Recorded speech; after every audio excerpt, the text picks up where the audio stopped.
معلوم کریں کہ آپ کو بیماری کیا ہے، اور اس کے بعد پھر آپ کو یہ معلوم کرنا ہوگا اس بیماری کا علاج کیا ہے، اس کی دوا کیا ہے۔ بیماری معلوم کرو، پھر اس کے بعد اس کا علاج پتا کرو، اور جب دو چیزیں پتا چل جائے تو پھر اس کا علاج کرنے کی کوشش کرو۔ بیماری تو ہمیں پتا چل گئی، ٹوٹتے ہوئے مکانات، لٹتی ہوئی جوانی، لٹتی ہوئی آبرو، مردہ ہوتی ہوئی بہنیں، یہ سارے حالات، اور ننھے ننھے بچوں کا ماؤں کی گود میں دم توڑنا، نسل کشی کے حوالے سے اسلام دشمن طاقتوں کا پلان بنانا، یہ کسی ایک ملک کی بات نہیں کر رہا ہوں، یہ پوری دنیا کے حالات ہیں، کہیں کم ہیں کہیں زیادہ ہیں۔ اللہ کے قرآن سے پوچھو یہ مصیبتیں کیوں آتی ہے، تو قرآن کہتا ہے وَمَا أَصَابَكُم مِّن مُّصِيبَةٍ فَبِمَا كَسَبَتْ أَيْدِيكُم۔ میرا اللہ قرآن میں فرماتا ہے کہ تم پر جو مصیبت آتی ہے وہ تمہارے گناہوں کے سبب سے آتی ہے، یعنی جب تم جرائم کرتے ہو، جب تم گناہ کرتے ہو، جب تم اللہ کی نافرمانی کرتے ہو تو اللہ تمہیں مصیبت میں گرفتار کر دیتا ہے۔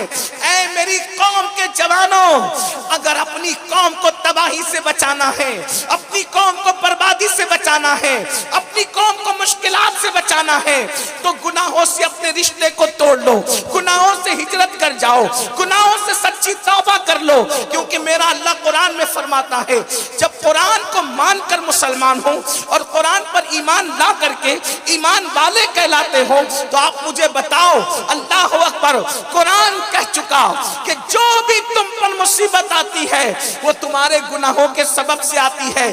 اس کی تفسیر میں آیا ہے اللہ کے رسول صلی اللہ علیہ وآلہ وسلم فرماتے ہیں کہ مسلمان کو کانٹا بھی نہیں چبھتا مگر اس کے گناہ کی وجہ سے چبھتا ہے، یعنی اگر مسلمان گناہ کرنا چھوڑ دے تو اس کو کبھی کانٹا بھی نہیں چبھے گا۔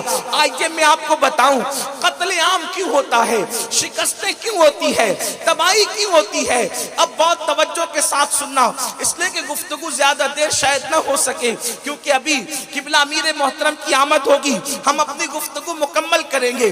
میں اپنی بہنوں کی بھی توجہ چاہتا ہوں۔ اللہ اکبر، دیکھو رسول اللہ صلی اللہ علیہ وآلہ وسلم جس دور میں دنیا میں تشریف لائے اور پھر اللہ نے ان کو جو پاک اصحاب عطا فرمائے، تھوڑا غور کرنا، میں بہت بڑی مثال آپ کے سامنے رکھنے جا رہا ہوں۔ اس مثال کو سامنے رکھ کر پھر اس کٹھیرے میں ہم اپنے آپ کو کھڑا کر کے دیکھیں کہ ہم کہاں ہیں اور ہماری تباہی کس طریقے سے ہو رہی ہے اور کیوں ہو رہی ہے، اس کی وجہ کیا ہے۔ یاد رکھنا، اگر آپ بھیڑ اکٹھا کرنے کے لیے آئے ہیں تو سنی دعوت اسلامی کا مقصد سروں کو اکٹھا کرنا نہیں ہے، بلکہ یہاں سے کچھ پیغام لے کر کے جاؤ، یہاں سے اپنے آپ کو تبدیل کر کے جاؤ۔ اللہ اکبر، میرے آقا صلی اللہ علیہ وآلہ وسلم کے دیوانوں، دیکھو انسان جیسا ہوتا ہے اس کو ویسے ہی زمانے میں پیدا کیا جاتا ہے اور اس کے بعد پھر اس کو وہ جیسا ہوتا ہے اس کو ویسے ہی دوست دیے جاتے ہیں۔ اب آپ دیکھیں اللہ تبارک و تعالیٰ نے سب سے بہترین زمانے میں سب سے بہترین ہستی کو یعنی محمد الرسول اللہ کو پیدا فرمایا۔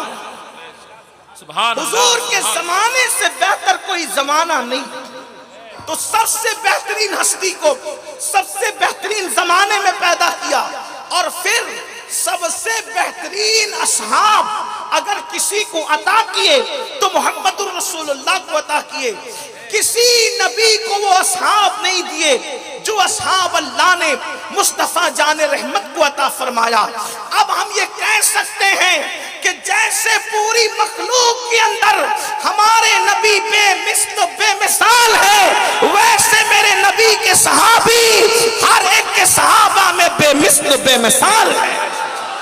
نعرہ تکبیر، نعرہ رسالت، علماء اہل سنت، علماء اہل سنت، سید امیر القادری صاحب، اس تمہید کو آپ اپنی نگاہ میں اور اپنے ذہن میں رکھنا، آگے آپ کو بات سمجھ میں آئے گی میں کہنا کیا چاہتا ہوں۔ اللہ کے رسول کے اصحاب ہر ایک کے ساتھیوں میں بے مثل بے مثال۔ اگر روئے زمین پر آپ کو کسی کے متعلق کہنا ہے کہ یہ شخص جہنم سے بچا ہوا ہے، جہنم سے محفوظ ہے، اگر کسی کے بارے میں آپ کہنا چاہتے ہیں تو بے دھڑک یہ بات दीजिए, क्योंकि मेरे नबी ने फरमाया जिसने मुझे ईमान की हालत में देखा अल्लाह ने उस पर जहन्नम की आग को हराम फरमा दिया। सुभान अल्लाह, नाराए तकबीर, नाराए रिसालत, फैजान मुस्तफा।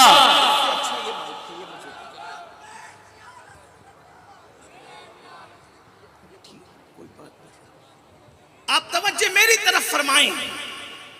इसीलिए मेरे इमाम कहते हैं जिस मुसलमान ने देखा उन्हें एक नजर, जिस मुसलमान ने देखा उन्हें एक नजर, उस नजर की बसारत पे लाखों सलाम।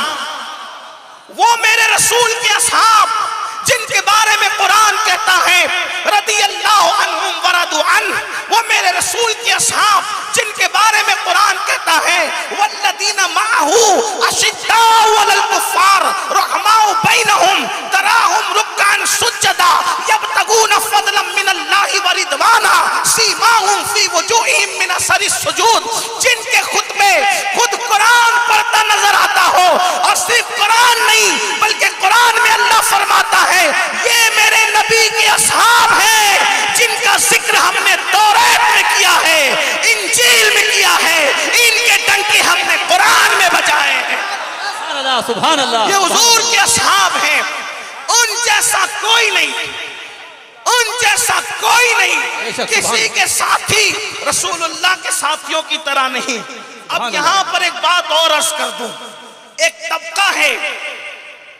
तबका है जो राफजियों के मुकाबले में अजमत सहाबा की कॉन्फ्रेंस करता है। हालांकि रवाफिज से हमारा भी इख्तिलाफ है और शदीद इख्तिलाफ है, और फुरूई इख्तिलाफ नहीं है बल्कि अकायद और ईमान के मुतालिक इख्तिलाफ है, बल्कि बात ईमान और कुफ्र की उनसे, इन इख्तिलाफात के साथ हम उनसे दूर रहते हैं।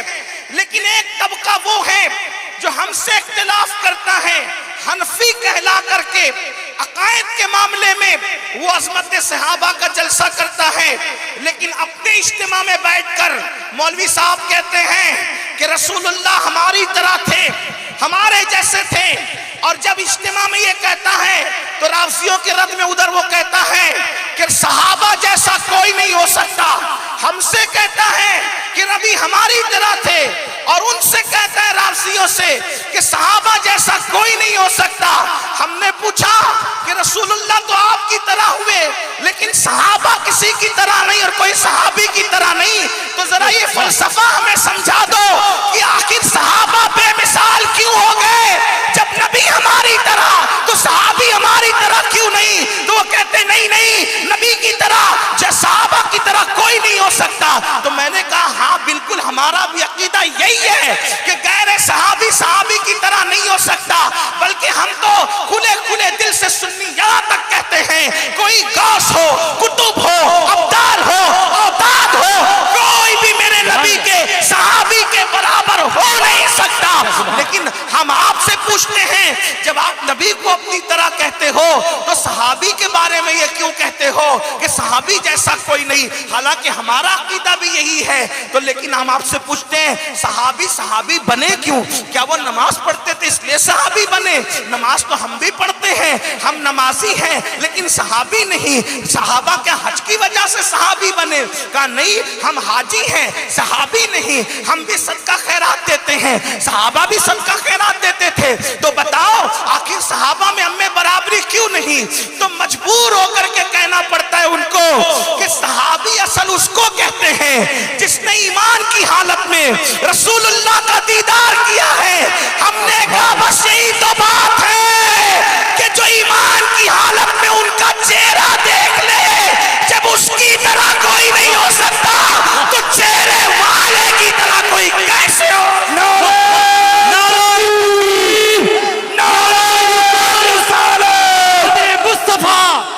असहाब मुस्तफा, आले मुस्तफा, उलमाए अहले सुन्नत, उलमाए अहले सुन्नत, सैयद अमीनुल कादिर साहब किबला, नाराए तकबीर, नाराए रिसालत, या रसूल अल्लाह, सुभान अल्लाह, माशाअल्लाह। तो फिर इसमें पेवन लगाया जाता है नहीं नहीं, जाहिर में नबी हमारी तरह है। मैंने कहा नबी का जाहिर ही तो देखा जाता है, नबी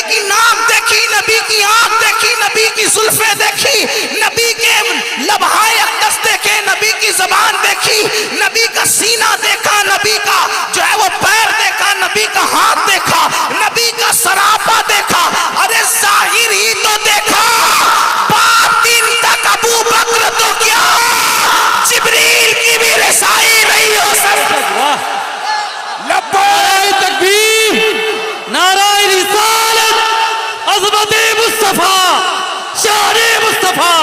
सुभान अल्लाह, सुभान अल्लाह। बातिन कौन जान सकता उनका, बल्कि वो तो खुद फरमाते हैं, सिद्दीक अकबर से मुखातिब होके कहते हैं, पूरी उम्मत में जो सबसे अफजल है उससे मुखातिब होके कहते हैं, या अबा बकरिन लम यारिफनी हकीकतन गैर रब्बी, ए अबू बकर मेरी हकीकत को मेरे रब के सिवा कोई नहीं जान सकता। तो उनकी हकीकत को तो कोई जान ही नहीं सकता। जो सहाबी बनता है वो जाहिर देखकर ही बनता है। ईमान की हालत में जिसने उनको देखा वो सहाबी बन गया, मनसबे सहाबियत पे फाइज हो गए और बेमिसल बेमिसाल हो गए। ये बात आपके समझ में आ गई?